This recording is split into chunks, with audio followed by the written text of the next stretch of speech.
ao último domingo do tempo do Natal.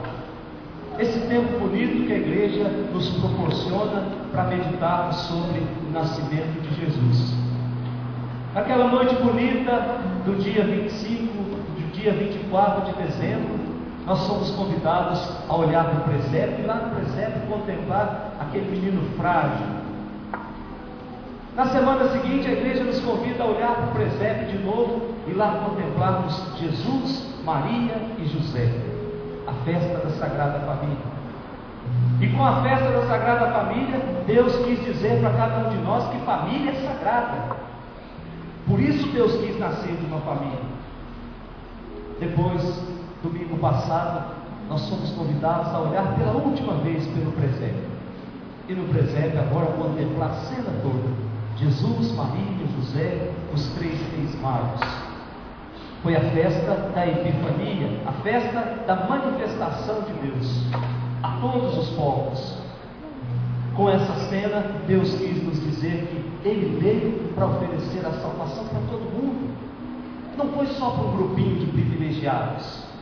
A salvação alcança a humanidade inteira, desde que o meu coração esteja disponível a acolher essa salvação que vem de Deus. E as leituras desse final de semana, dia em que celebramos a festa do batismo de Jesus, tem ainda como pano de fundo, como cenário, o projeto salvador de Deus. Jesus, ao ser batizado por João, lá no Rio Jordão, Deus quis dizer que Ele veio de novo ao nosso encontro. E ao dizer que Ele era o Filho amado, que veio a esse mundo por uma única missão: oferecer a salvação e a libertação a todos os homens. E nós vamos compreender isso ao longo dessas três leituras que a igreja nos propôs para refletirmos. A primeira leitura, profeta Isaías, capítulo 42. Um texto escrito mais ou menos no ano 550 antes de Cristo, quando os judeus estavam no exílio. E nós já sabemos o que foi o exílio do judeu. Quando Nabucodonosor, no ano de 586, invade Jerusalém, leva para o cativeiro grande parte da população. Depois de uma nova tentativa, ele leva o resto que ficou e destrói toda a cidade. Isso é história, gente. Então o povo estava vivendo essa experiência negativa de escravidão, estava vivendo como escravo de Nabucodonosor, como escravo dos babilônios. E no meio deles começou a surgir um questionamento: será que Deus nos abandonou? Então aquela sensação de frustração foi tomando conta do povo. Estavam desanimados, estavam desamparados, porque não tinham mais onde segurar, não tinham mais onde ancorar suas forças. Será que Deus esqueceu do seu povo? Será que aquilo que o profeta Ezequiel nos disse há 10 anos atrás é mais uma tentativa que Deus está tendo de nos enganar? Será que estamos sendo enganados pela segunda vez? Então começa a surgir lá no exílio alguns profetas com o intuito de dar ânimo, com o intuito de alimentar a esperança, com uma mensagem de consolação. E muitos deles anunciavam que a saída daquela situação estava próxima, estava iminente, que Deus viria para reconstruir Jerusalém, que Deus faria de Jerusalém uma cidade bonita, uma cidade bela, onde a paz pudesse reinar. E Deus iria reconstruir Jerusalém de tal forma que ela ia ficar tão bonita que o próprio Deus iria morar em Jerusalém. Então, no meio dessas mensagens de esperança, nós temos esse texto que nós lemos na primeira leitura, que vem falar de um servo escolhido, de um servo predileto, a quem Deus chamou e confiou uma missão. E essa missão será concretizada no sofrimento. Essa missão será concretizada na entrega incondicional ao próprio Deus, à vontade de Deus. Só que esse servo não está sozinho, diz a primeira leitura. Deus vai enviar sobre este servo o dom do seu Espírito. Que coisa bonita, gente. escolhe com o seu Espírito. É aquilo que em hebraico nós chamamos de ruá, ou em latim é de pneuma, sopro, vento. Deus vai soprar sobre os seus servos esse Espírito, e é esse Espírito que vai dar força para que esse servo cumpra inteiramente a sua missão. Mesmo que essa missão seja cumprida na dor, no sofrimento, no abandono, mas a certeza de que o Espírito de Deus está com esse servo, lhe dará forças para cumprir a sua missão. Mas essa missão também será cumprida, diz a primeira leitura, na bondade, na mansidão, na simplicidade, sem nenhum espetáculo. E nós podemos constatar isso lá no versículo 2. Ele não clama, nem levanta a voz, nem se faz ouvir pelas ruas, não quebra uma cana rachada, nem apaga o pavio que ainda fumega. O texto está muito claro, gente. Deus atua no mundo através daqueles que Ele escolhe, os seus servos. E ao escolher os seus servos, Deus lhe confia uma missão. E para que essa missão seja cumprida integralmente, Deus lhes dá o seu Espírito. Para que o servo tenha força, para que o servo tenha ânimo. Aí, olhando para essa leitura, nós podemos refletir sobre a nossa atuação nesse mundo, sobre a nossa atuação dentro da nossa comunidade de São Francisco de Assis. Aquilo que eu faço, por mais organizado que seja, aquilo que eu faço, por mais bem feito que seja, não é obra minha, mas é Deus trabalhando dentro de mim. E quando a gente toma posse e toma consciência disso, nós deixamos de lado aquela frase, fui eu que fiz. Nós deixamos de lado aquela frase, graças ao Padre fulano, essa igreja está assim. Nós não seríamos nada se não fosse Deus atuando na nossa vida. Nós não teríamos a competência nem sequer de plantar uma árvore ali na avenida, se Deus não estivesse agindo na nossa vida. Por isso, sem essa de querer méritos, sem essa de querer se destacar na comunidade, achando que a comunidade não vive sem você. Quando a gente encara com seriedade esse Deus que nos capacita, esse Deus que nos dá a coragem de desempenhar a nossa missão, aí nós trabalhamos uns pelos outros. A beleza do seguidor de Jesus Cristo está aí. Quando eu faço tudo pelo outro, quando eu não faço por mim ou para receber os louros da glória, mas simplesmente porque eu vejo no outro Cristo que necessita da minha vida, eu coloco os meus dons a serviço desse Cristo. Depois da nossa segunda leitura, Atos dos Apóstolos. O próprio nome já diz, Atos dos Apóstolos. E os apóstolos começaram a fazer depois que Jesus partiu. É engraçado que esse livro foi escrito mais ou menos no ano 76, 78, depois de Cristo.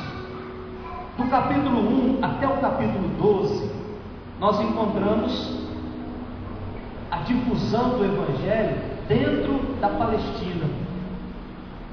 A Palestina é onde hoje é Israel, é o Líbano, a Cisjordânia. Então o Evangelho foi difundido ali dentro. Do capítulo 1 ao capítulo 12, nós temos essa experiência dos 12 mais Pedro. Pedro era o líder desse grupo, que difundia e vivia as realidades da fé dentro do território da Palestina.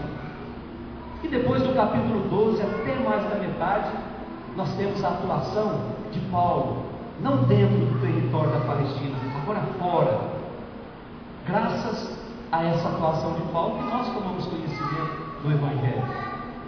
Então que fique bem claro, Pedro e os 12 anunciou e experimentou o Evangelho dentro dos limites da Palestina.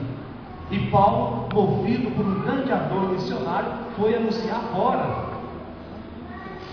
E no texto que nós lemos hoje, na segunda leitura, é engraçado que o texto começa dizendo assim: Pedro tomou a palavra e disse. Vocês não se perguntaram por que é que Pedro tomou a palavra? O que havia acontecido antes para que Pedro tomasse a palavra e começasse a dar uma bronca em todo mundo? Aí a gente volta lá no capítulo 9, no versículo 32. Pedro, movido pelo Espírito Santo, esse Espírito da primeira leitura, que Deus capacita o homem para que o homem possa testemunhá-lo. Pedro, movido por esse Espírito, sai de casa em casa, falando da sua experiência transformadora com Jesus Cristo, anunciando as verdades da fé, anunciando o Evangelho. E Pedro entra numa casa de um centurião romano chamado Cornélio, e lá dentro fala de Jesus Cristo, e a família inteira se converte. A família inteira pede para ser batizada. Talvez esteja aí uma das explicações para o nosso batismo de criança. A família inteira de Cornélio foi batizada. Então eu fico pensando, o que é que não deve ter, um murmúrio que não deve ter saído da comunidade? Como é que Pedro vai lá batizar um centurião romano? Como é que Pedro tem essa coragem de fazer com que ele entre dentro da nossa comunidade? Aquilo que muitas vezes passa no nosso meio. Como é que o padre vai confiar nesses jovens que abandonam os padres, que abandonam a igreja? Nós não podemos confiar. Nós não podemos dar liberdade para esses jovens, para que eles comecem a depois fazer as coisas todas erradas. Nós estamos aqui há 30, 40, 50 anos, então deixa com a gente. Certamente apareceu uma dessas velhinhas encardidas que foi falar isso com Pedro. Aí Pedro toma a palavra, diz a segunda leitura. Pedro toma a palavra e disse, e nós podemos até ler o que ele disse: Deus não faz distinção entre as pessoas, pelo contrário, Ele aceita quem o teme e pratica a justiça, qualquer que seja a nação em que pertença. E eu ouso acrescentar mais algumas coisas: qualquer que seja a classe social, qualquer que seja a cor da pele. Portanto, Deus não faz distinção de pessoas. Nós precisamos parar com isso, de achar que nós somos os melhores. Nós precisamos parar com isso, de querer fechar a porta para o novo, para a novidade. Não, gente, a igreja só se renova quando a gente permite que o novo entre. Eu acredito que na fila do céu vai ter muita gente que nem na igreja nunca veio e vai entrar para o céu. E muitos que ficaram 30, 40 anos vão ficar lá na fila de espera. Porque participaram com o coração duro, porque participaram com o coração sem se deixar transformar pela misericórdia de Deus. Aí se transforma num rito vazio no final de semana. Eu saio da minha casa, venho para a igreja e volto com o coração do mesmo jeito. Que sentido faz participar da Eucaristia desse jeito? Se a fonte da vida está aqui no altar, daqui a pouquinho o próprio Cristo vai estar presente aqui no nosso meio, em forma de pão. Talvez seja essa a oportunidade que eu tenho de dizer: transforma a minha vida, deixa com que essa palavra vá modelando o meu coração e faça diferente. E depois o nosso Evangelho, finalizando, o Evangelho de São Mateus, capítulo 3, versículos de 13 para frente, apresenta uma cena também muito bonita. Jesus indo até o seu primo João Batista e pedindo que João o batizasse. E diante do pedido de Jesus, o que é que João faz? O Evangelho de João protesta, dizendo: peraí, quem tem que me batizar é você, não sou eu. E Jesus: vamos cumprir a justiça, deixa como está, vamos cumprir a justiça, depois a gente resolve. Eu fiquei muitos anos tentando descobrir por que é que Jesus quis ser batizado. Por que é que Jesus quis ser? Ainda mais o batismo de João Batista. João Batista pregava um Deus vingador, um Deus vingativo, um Deus que, se não houvesse mudança de vida, Deus mataria, Deus aniquilaria.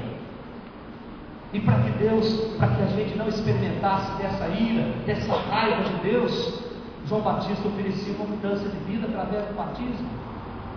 Arrependa dos seus pecados, venha batizar, seja purificado a sua vida. Portanto, o batismo de João Batista era um batismo de arrependimento de pecados e de purificação. E o que é que Jesus tinha que se meter lá, entrar na fila para ser batizado, gente? Mateus não responde essa questão. Mas Mateus fala das consequências desse batismo. Quais foram as consequências? Primeiro, o céu se abre. Portanto, abriu mais uma porta para o homem se reconciliar com Deus.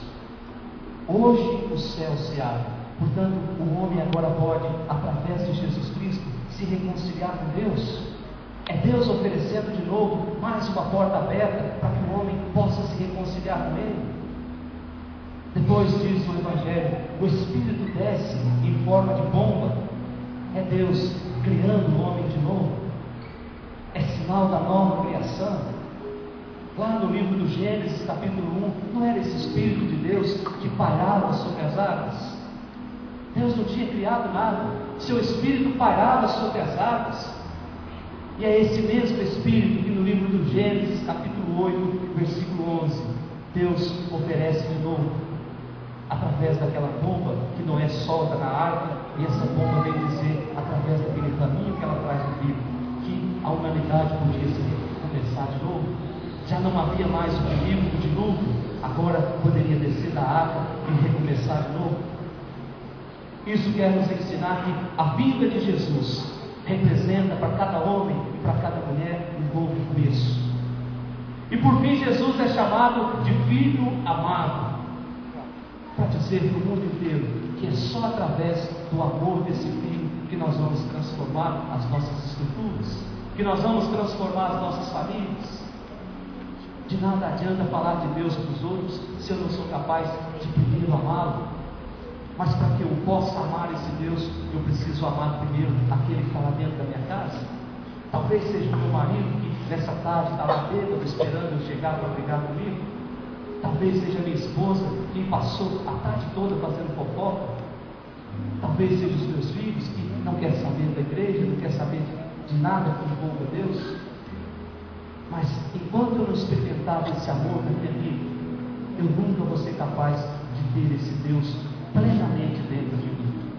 Por isso, pensamos que nessa noite, da mesma forma que o céu se abriu e o Espírito de Deus desceu em forma de pomba, que esse mesmo céu possa se abrir dentro das nossas famílias, possa se abrir dentro da vida de cada um de nós.